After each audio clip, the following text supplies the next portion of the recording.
사도행전 10장 1절에서 23절까지 말씀입니다. 가이사랴에 고넬료라 하는 사람이 있으니 이달리아 부대라 하는 군대의 백부장이라. 그가 경건하여 온 집안에 더불어 하나님을 경외하며 백성을 많이 구제하고 하나님께 항상 기도하더니 하루는 제9시쯤 되어 환상 중에 밝히 봄에 하나님의 사자가 들어와 이르되 고넬료야 하니 고넬료가 주목하여 보고 두려워 이르되 주여 무슨 일이니까? 천사가 이르되 내 기도와 구제가 하나님 앞에 상달되어 기억하신 바가 되었으니 내가 지금 사람들을 요바에 보내어 베드로라 하는 시몬을 청하라. 그는 무도장이 시몬의 집에 유숙하니 그 집은 해변에 있다 하더라. 마침 마르던 천사가 떠나매 고넬료가 집안 하인 둘과 부하 가운데 경건한 사람 하나를 불러 이 일을 다 이루고 요바로 보내니라. 이튿날 그들이 길을 가다가 그 성에 가까이 갔을 그때에 베드로가 기도하려고 지붕에 올라가니 그 시각은 제6시더라. 그가 시장하여 먹고자 하매 사람들이 준비할 때에 황홀한 중에 하늘이 열리며 한 그릇이 내려오는 것을 보니 큰 보자기 같고 내 귀를 메어 땅에 들이웠더라. 그 안에는 땅에 있는 각종 네 발 달린 짐승과 기는 것과 공중에 나는 것들이 있더라. 또 소리가 있으되 베드로야 일어나 잡아 먹으라 하거늘 베드로가 이르되 주여 그럴 수 없나이다. 속되고 깨끗하지 아니한 것을 내가 결코 먹지 아니하였나이다 한데 또 두 번째 소리가 있으되 하나님께서 깨끗하게 하신 것을 내가 속되다 하지 말라 하더라. 이런 일이 3번 있은 후 그 그릇이 곧 하늘로 올려져 가니라. 베드로가 본 바 환상이 무슨 뜻인지 속으로 의아해하더니 마침 고넬료가 보낸 사람들이 시몬의 집을 찾아 문 밖에 서서 불러 묻되 베드로라 하는 시몬이 여기 유숙하느냐 하거늘 베드로가 그 환상에 대하여 생각할 때에 성령께서 그에게 말씀하시되 두 사람이 너를 찾으니 일어나 내려가 의심하지 말고 함께 가라. 내가 그들을 보내었노라 하시니 베드로가 내려가 그 사람들을 보고 이르되 내가 곧 너희가 찾는 사람인데 너희가 무슨 일로 왔느냐? 그들이 대답하되 백부장 고넬료는 의인이요 하나님을 경외하는 사람이라. 온 족속이 칭찬하더니 그가 거룩한 천사의 지시를 받아 당신을 그 집으로 청하여 말을 들으려 하느니라. 함께합니다. 베드로가 불러들여 유숙하게 하니라. 이튿날 일어나 그들과 함께 갈새 요바에서 온 어떤 형제들도 함께 가니라. 아멘. 하나님의 말씀입니다. 성령님께서 인도하시는 특별한 새벽 17번째 새벽입니다. 주님께서 우리에게 계속해서 말씀하시고 이끌어 주시는데 저는 이 제목을 정하는 게 얼마나 중요한지 주님께서 매주마다 우리에게 그 주에 기도할 제목들을 주시는데 딱 그 제목만큼 우리에게 믿음으로 도전해야 될 것과 넘어서게 하시는 그런 기도 제목이 있는 것을 보고 깜짝깜짝 놀라게 됩니다. 오늘은 주님께서 우리 가운데 마음과 문화의 장벽을 넘어서게 하실 때 어떤 일들이 일어나게 되는가를 본문을 통해서 좀 같이 살펴보고 싶습니다. 시몬이 엄청난 일을 지금 요빠 또 사론 또 루따라는 곳에서 일으키면서 전도의 부흥이 이렇게 일어나고 있는 가운데 두 가지 커다란 기적적인 사건이 있었다는 것을 우리가 함께 살펴보았습니다. 애니아라고 하는 중풍병자가 낫게 된 것과 다비다 혹은 도르가라고 불리우는 한 사람이 죽었다가 다시 살아나게 된 사건을 경험하게 되었습니다. 그 일로 인하여서 정말 많은 사람들이 하나님께로 돌아오지 않았을까 이렇게 생각이 되게 됩니다. 그리고 나서 베드로가 유하였던 곳 요바에서 거처를 정해었는데 그 묵었던 것이 어디냐면 무두장이 시몬이라는 그런 사람의 집에서 머물게 되었습니다. 근데 이것 자체가 굉장히 중요한 표징이 되는 사건이라고도 할 수 있겠습니다. 왜냐하면 무두장이의 집은 이스라엘 율법에 있어서는 굉장히 천시되고 도회시되었던 그런 사람과 계층이었기 때문에 그렇습니다. 우리가 율법을 보면 죽은 시체에 대해서 동물 시체에 대해서 그 피를 접하거나 시체를 접했을 경우에 어떻게 해야 한다라고 자세하게 설명되어 있는 것을 우리가 구약 성경을 보면 발견할 수 있죠. 무두장이라는 것이 가죽을 다루는 그런 사람인데 지금은 가죽을 따로 가공해서 가죽만 가지고 옷을 만들기도 하고 또 여러 가지 물품을 만들기도 하지만 그때 당시에는 그렇게 따로 분업이 되어 있는 것이 아니라 가죽을 만들려면 있을 통상적인 일들을 한 어떤 기업에서 한 가정에서 쭉 다 진행할 수밖에 없었기 때문에 이 무두장이라는 것은 율법적으로 보았을 때에는 항상 부정하다. 예배를 드릴 수 없는 그런 직종들 가운데 한 가지였던 것입니다. 그러니까 율법으로 보았을 때에는 저 사람들과 부딪히면 같이 예배를 드릴 수 없도록 그러니까 뭔가 꺼리게 되는 그런 사람이 되는 것이죠. 꼭 필요한 직업이라고도 생각을 하면서도 자연스럽게 저 사람들은 우리랑 같이 하기 어렵다라고 생각되는 그런 사람들이었다는 것이죠. 그런데 베드로가 바로 그곳에 머물고 있었다라는 겁니다. 상식적으로 생각해 보면 그가 다비다의 집에 머물면 어땠을까요? 그가 하나님께서 예수 그리스도께서 낫게 하셔서 그를 친히 살린 것이지만 하나님께서 하신 것이지만 그래도 통로되었던 것이 베드로이기 때문에 다비다가 선행도 많이 하고 구제도 많이 했다라는 것을 보면 알 수 있듯이 집안도 그래도 좀 넉넉했을 것이라고 생각해 볼 수 있고 더군다나 어떻게 보기에는 생명의 은인이라고도 할 수 있는 상황인데 머물겠다라고만 하면 굉장히 융숭한 대답을 받을 수 있지 않았겠습니까?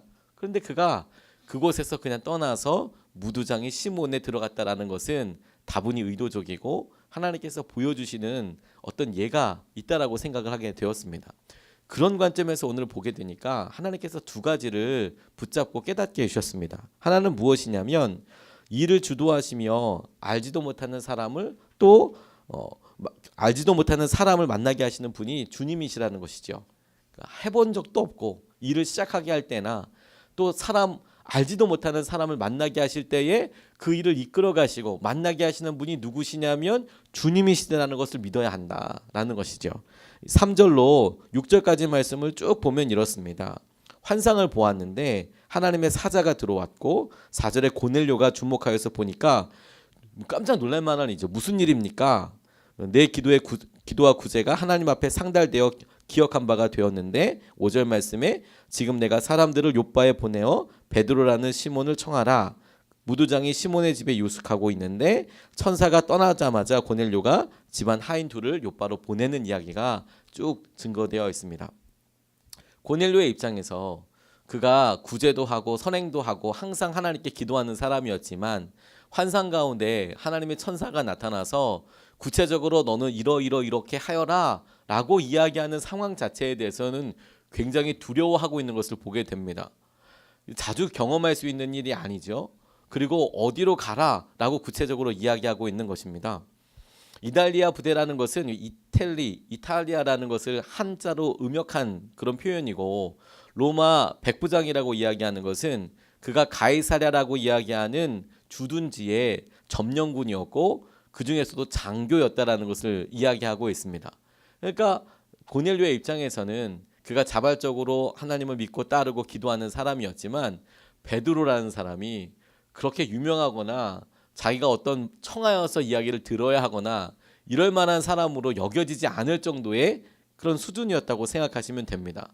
더군다나 그가 거하고 있는 것이 무두장이라고 이야기한다면 로마 사람들이 보기에도 그 사람이 무슨 귀족이다, 무슨 왕족이다, 혹은 뭐 어떤 일을 하고 있다, 랍비다, 선생님이다, 유명한 사람이다, 뭐 이렇게 이야기가 되면 그렇겠구나 라고 생각할 수 있는 여지가 조금이라도 있겠지만 그야말로 베드로를 청해서 듣게 될 때에 유일하게 이유가 되고 유일하게 근거가 되는 것은 딱 한 가지, 환상 가운데 하나님께서 그렇게 말씀하셨기 때문에 처음 보는 사람에게 사람들을 보내어서 그를 데리고 와서 만남을 갖게 하게 하신다라는 것이죠.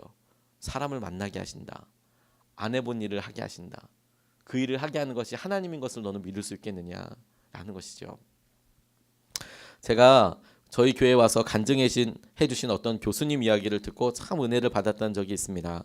이분이 대학교 교수님이셨는데 그 대학 교수가 될 때에도 하나님께서 참 열어주셔서 하나님께서 영광을 위해서 쓰신다라고 고백할 수밖에 없는 그런 분이셨습니다. 전공이 조금 다르기도 하고 그런데 지금이야 전공을 전문적으로 공부해서 박사과정 뭐 각각 종류별로 다 많이 우리나라에도 많이 나와 있지만 그래도 우리 교수님들의 그 교수님 세대에는 뭐 석사만 하더라도 교수님으로 활동하는 경우도 있었고 또 전공이 조금 다르더라도 같은 분야라고 생각되면 교수로서 행할 수 있는 일이 많이 있었습니다.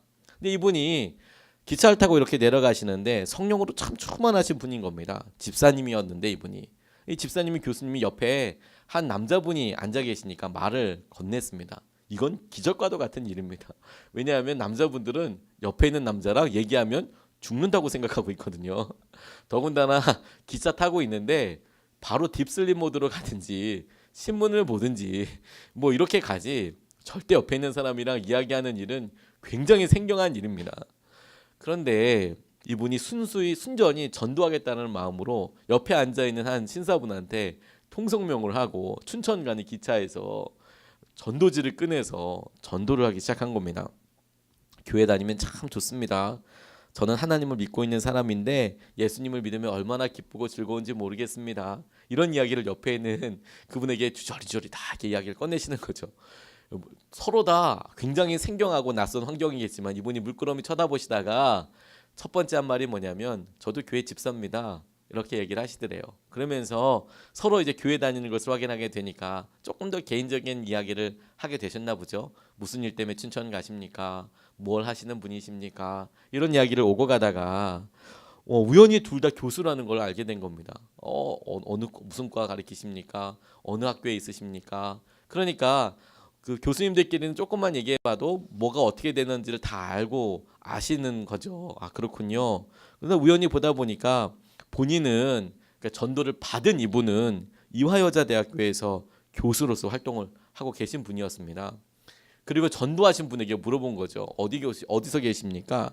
그랬더니 이분은 경북대학에서 의과대학 교수로 이렇게 있으셨던 분입니다. 아 그러십니까? 무슨 과를 갖고 계십니까? 이게 의과대학이라는 얘기를 듣고 전공이 뭡니까? 뭐 이런 얘기를 우연히 이렇게 하다 보니까 그러면 연세대학교는 어떻게 생각하십니까? 이렇게 질문을 하더래요. 아 연세대학교 좋지요. 경북대학 의과대학도 좋지만 연세대학교가 더 좋은 것 같은데요. 이렇게 이야기를 하셨답니다.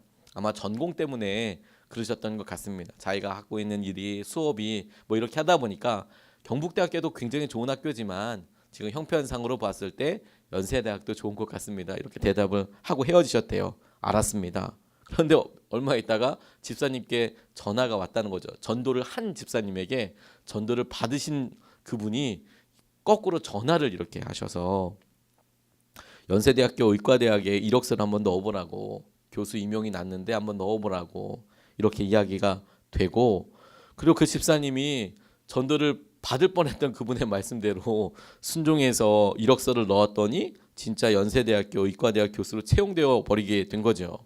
근데 그분이 바로 황수관 교수님이십니다. 지금은 돌아가셨지만 그분이 오셔서 본인에게 있어서 자기의 전공이 완전히 의사도 아니고 완전히 뭐 어떤 것들에서 이렇게 탁월한 그런 사람도 아닌데 왜 자기가 지금 연세대학교에서 의과대학 교수로 활동하는지 본인도 기적적으로 생각하다라고 이야기를 하시면서 과정들을 이야기하시는데 제게 그게 참 귀하게 다가오더라고요. 사람을 만나게 하시는 거 그거 하나님이 하시는 거구나. 한 번도 안 해본 일을 갖다가 하게 하실 때 하나님께서 그 일을 하게 하시고 만나게 하시는 일이 너는 하나님이신 것을 믿을 수 있느냐. 아멘 주님. 제가 주님께서 그렇게 이끄시는 분이신 것을 믿고 오늘 나아가고 싶습니다. 이렇게 기도하고 믿음으로 붙잡게 되었습니다. 두 번째로 주목하게 된 것은 무엇이냐면 하나님께서 판단하시며 그 모든 것을 새롭게 하실 수 있다라는 것이죠. 기준을 새롭게 하신다는 겁니다.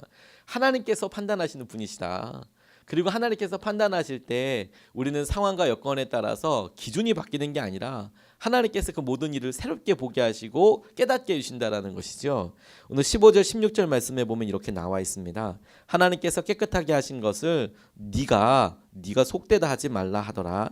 이런 일이 3번 있은 후 그 그릇이 곧 하늘로 올려져 가니라 라고 나와 있습니다.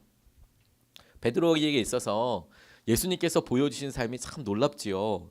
예수님께서 당시에는 최고로 말도 상종도 하지 않았던 세리들, 창기들 이런 사람들과 식사도 하시고 뭐 즐거워 함께 얘기하시고 심지어 막 대서 막 병도 고쳐주시고 막 이런 일들이 나병 환자들을 막 그렇게 고치시고 막 이러는 말도 안 되는 당시에서 봤을 때는 그런 일을 하셔서 문화나 사람들이 터부시 여기는 도외시 여기는 모든 장벽들을 그게 사람이 만든 거야 허무시고 주님께서 어떤 사랑을 갖고 계신지를 보여주셨죠. 베드로도 사실 그런 일을 했습니다. 근데 그럼에도 불구하고 베드로가 순수히 자기가 어떤 의도를 갖고 있다기보다는 본인 스스로가 어려서부터 해왔기 때문에 가지고 있었던 기준들이 있었습니다. 이건 경건 생활과 관계된 것인데 이스라엘 자손들이 갖고 있었던 식습관과 관련된 그런 경건 생활이었습니다. 이걸 왜 지켰냐? 율법부터 모세오경에 그렇게 나와 있으니까 이스라엘 백성들이 대대손손 그렇게 지켜온 것이죠. 그래서 아마 물어봤으면 이거 왜 지켜? 어렸을 때부터 이렇게 왔으니까. 우리 부모도 그렇게 해왔으니까. 그리고 조금 더 자세하게 물으면 토라에 그렇게 쓰여 있으니까 라고 대답할 그런 아주 생각해보지 않았을 어떤 원칙과 같은 것이겠지요. 우리에게 만약에 누군가 왜 젓가락 써? 이렇게 물어본다면 글쎄 어렸을 때부터 젓가락을 썼으니까 먹을 음식이 다 젓가락으로 먹기 편리한 것들을 우리가 먹으니까 뭐 이런 식으로밖에 대답할 수 없겠죠. 왜 그거 먹어? 왜 된장찌개 먹어? 된장을 먹었으니까 어렸을 때부터 좋아하니까 이렇게 대답을 하겠죠. 그런 비슷한 것라고 생각하면 조금 더 이해가 낫겠다고 싶겠습니다. 어렸을 때부터 그런 정결례라고 해서 개인의 경건과 관련된 법을 베드로가 잘 지켜온 겁니다. 그런데 꿈을 꾸는데 환상 가운데 하나님께서 먹지 말아라고 분명히 성경에 나와 있는 것들을 그릇에 한가득 담아주셔서 먹어라라고 이야기를 하시는 것이죠. 그러니까 그가 대답한 것이 결코 무리한 대답이 아니었습니다. 저는 그런 걸 먹어본 적이 없습니다. 어려서부터 그런 걸 먹어본 적도 없고 먹고 싶지도 않습니다. 라고 대답을 한 거지요. 이유가 뭐냐면 안 해왔으니까. 그것에 대해서 솔직하게 대답했을 뿐입니다. 그런데 하나님께서 그것을 3번이나 보여주시면서 내가 정결하게 한 것을 내가 깨끗하다고 하는 것을 네가 속되다고 하지 말아라. 내가 그것을 깨끗하게 했다고 한 것을 너는 그것을 바라보면서 결코 나쁜 것이라고 말하지 말아라. 이렇게 3번이나 깨닫게 해주신 것이죠. 이야기해 주신 것이죠. 이유는 이렇습니다. 고넬료가 순종해서 보냈던 사람이 이제 가까이 왔거든요. 그에게 환상을 보여주셔서 하나님께서 사람을 보내게 하셨던 것처럼 동일하게 하나님께서 베드로의 꿈 가운데 환상으로 나타나셔서 그 사람들을 만나기 전에 하나님께서 이 일을 통하여 어떤 일을 행하시는지를 미리 깨닫도록 주님께서 중요한 점을 하나 찍으신 것이죠. 그런데 여러분, 하나님께서 이렇게 말씀하시면서 제게는 우리의 삶에 이런 기준들이 참 많다? 질문해 보면 질문해 볼수록 이게 정말 어렵다라는 생각을 해본 적이 있습니다. 제가 어렸을 때 자랐던 아버지 교회가 굉장히 보수적인 교회였습니다. 지금도 기억이 나는 게 성도님들이 많지 않았지만 저희 교회에 드럼이 들어오는 것 때문에 성도님들이 대화를 심하게 하셨던 기억이 납니다. 어렸을 때이지만 교회에 여러분들 지금 어떻게 생각할지 모르겠지만 딴따라 악기가 들어오는 게 말이 되냐 이런 이야기를 진짜로 했었습니다. 드럼이 교회 본당 안에 들어오는 게 지금 뭐 그러면 거의 대부분의 교회는 전부 다 드럼이 웬만하면 다 있지 않습니까? 그러니까 드럼이 처음에 왔을 때 그런 생각을 갖고 계셨던 분들도 계셨죠. 지금 생각해 보면 이상하지만 그때 당시는 굉장히 심각한 이야기였습니다. 우리 스스로가 그런 마음의 기준들을 갖고 있어서 하나님께서 정말 누리게 하시는 자유와 하나님께서 정말 이루시고자 하시는 일들에 방해가 될 수도 있겠더라고요. 저는 제 삶에서 이것을 금식하다가 경험한 적이 있습니다. 하나님께서 특별하게 기도하고 마음을 주셔서 한 해를 정하고 이날에는 내가 40일을 금식해야겠다는 생각을 주님께서 주셨어요. 근데 일주일에 하루 정도 금식을 하면 1년에 한 40일 정도 가끔 쉬어가면서 할 수 있기도 하지만 하나님께서 제게 주셨던 마음은 뭐냐면 우리 화끈하게 하루 굶어서는 별로 티가 안 나니까 한 3일씩은 내리 금식을 해야 한다. 그래서 보통 1, 2, 3, 3일 그리고 5주 있는 달 있지 않습니까? 그런 4일 이렇게 하면 12개월 딱 하면 40일을 딱 금식을 할 수 있겠더라고요. 힘들어 죽을 뻔했습니다. 하나님께서 마음 쉬어서 순종을 했지만 몇 달을 그렇게 하고 나니까 월삭을 맞는 게 너무너무 힘들어요. 그런데도 기쁨이 있었습니다. 금식을 하면서 기쁨이 있고 은혜가 있었습니다. 하나님께서 매 월을 시작할 때마다 특별한 은혜를 주시고 하나님께서 그런 말씀의 기름 부으심도 주셨습니다. 문제는 그렇게 한 여름 7월 8월까지 이렇게 갔는데 문제는 언제 발생했냐면 매월 첫째 주에 뭘 하죠? 성찬을 하는 겁니다. 저는 성찬위원이고 전도사였으니까 성찬위원으로서 성찬을 하는데 지금 우리가 성찬 받는 것처럼 나가서 떡을 띄고 음료를 이렇게 찍어서 먹는데 제가 인도라는 사람이니까 제일 먼저 먹지 않겠습니까? 그런데 나가서 떡을 딱 띄고 먹으려고 하는데 제가 금식 중이었던 거였어요. 순간적으로 머뭇거렸습니다. 순간적으로 많은 생각이 머릿속에서 이렇게 쫙 지나가더라고요. 이걸 내가 먹으면 그래도 한 20일 정도 금식해 왔는데 이걸 깨? 이걸 내가 먹고 깨는 거야? 라는 생각이 솔직히 들더라고요. 그런데 그 찰나의 생각인데도 하나님께서 제 마음속에 무엇이라고 질문하셨냐면 너 이게 빵이냐 그리스도의 몸이냐 라고 제게 물으셨어요. 몸이죠 주님. 이건 빵이 아니라 이게 만약에 내가 빵을 먹는 거라고 이야기한다면 부주의하고 또 뭐 금식에 대해서 내가 배부르려고 이걸 갖다가 예를 들어서 제가 성찬을 하는데 막 한 움큼을 뛰어가지고 막 실제 그런 분들 계세요. 앞에 이렇게 떠오면 많이 뛰시는 분들 계세요. 좀 배부르겠다 이런 생각이 들 정도로 그런데 그런 것도 아니고 띄워주는 대로 먹었는데 이걸 먹어서 내가 배부르자고 지금 먹는 거냐 아니면 내가 그리스도의 피에 그리스도의 몸에 동참하기 위해서 이거 먹는 거냐 순간적인 생각을 하면서 회개했어요. 제가 주님의 몸을 먹는 것입니다. 왜냐하면 방금 전에 그렇게 기도하지 않았습니까? 이것은 너희를 위해 주시는 그리스도의 몸이다 라고 분명히 선포하고 그렇게 먹는데 저는 이걸 내가 빵을 먹고 그동안에 가지고 왔던 이 금식을 깨트려? 라는 생각을 하는 것을 보고 그 금식 바로 그만뒀어요. 도움이 되지 않겠다. 영적으로 그동안에 금식이 주신 그런 큰 은혜도 있지만 내 마음이 이런 연약한 가운데 있다면 먹고 차라리 이런 생각 안 하는 게 훨씬 더 은혜롭겠다라는 생각을 했던 적이 있습니다. 그러니까 우리의 삶에 우리가 그게 중요하다 중요하지 않다 꼭 지켜야 된다 이런 것들이 아니라 소소하게 우리 스스로가 그동안에 해왔으니까 그러면 안 되니까 라고 갖고 있는 생각들이 은근 많더라고요. 근데 하나님께서 판단하시는 분이세요. 그리고 하나님께서 그런 상황과 여건들을 다시 질문하시고 다시 이야기하실 수 있는 분이시죠. 그러니까 중요한 건 우리가 항상 물어야 될 게 무엇이냐면 이게 하나님께서 언제 전에 얘기하셨던 기준이다가 아니라 하나님께서 지금 우리에게 그렇게 말씀하시느냐 하는 것이죠. 그게 하나님께서 우리에게 주님께서 우리에게 유일한 기준이 되신다라는 거예요. 저희가 교회 개척을 준비하고 그리고 건물을 이렇게 얻고 하면서 텐트 짓겠다라고 계속 이야기하고 있습니다. 물론 텐트만을 빡 정해놓은 것은 아닙니다. 상황과 여건이 그러그러하게 흘러갈 때 텐트 괜찮다, 기쁘다 이런 생각을 하고 저희가 지금 선한목자교회에서 이렇게 좋은 환경에서 예배드리고 있지만 나가면 바로 광야고 나가면 바로 텐트고 그런 상황인데도 너무너무 감사하지 않습니까? 그런데 가만히 보니까 저희가 장소 하나 내려놨더니 교회는 좋은 장소가 있어야 돼. 교회는 좋은 뭐가 있어야 돼. 이거 하나 내려놨더니 하나님께서 굉장히 커다란 은혜 가운데 있게 하지 않습니까? 우리 삶 가운데 하나님께서 그런 은혜를 예비해 두셨습니다. 하나님께서 판단하시는 분이시고 그 모든 것을 하나님께서 새롭게 하실 수 있습니다. 오늘도 우리의 기준이 판단의 기준이 하나님만 되시기를 주님의 이름으로 축복합니다. 하나님께서 사람을 만나게 하시고 그 일을 시작하게 하시는 분이십니다. 그것을 믿어야 한다고 말씀드렸습니다. 두 번째, 하나님께서 판단하십니다. 하나님께서 기준이십니다. 그리고 그 모든 것을 새롭게 하시는 분이 하나님이십니다. 우리 두 번 나눠서 같이 기도하고 싶습니다.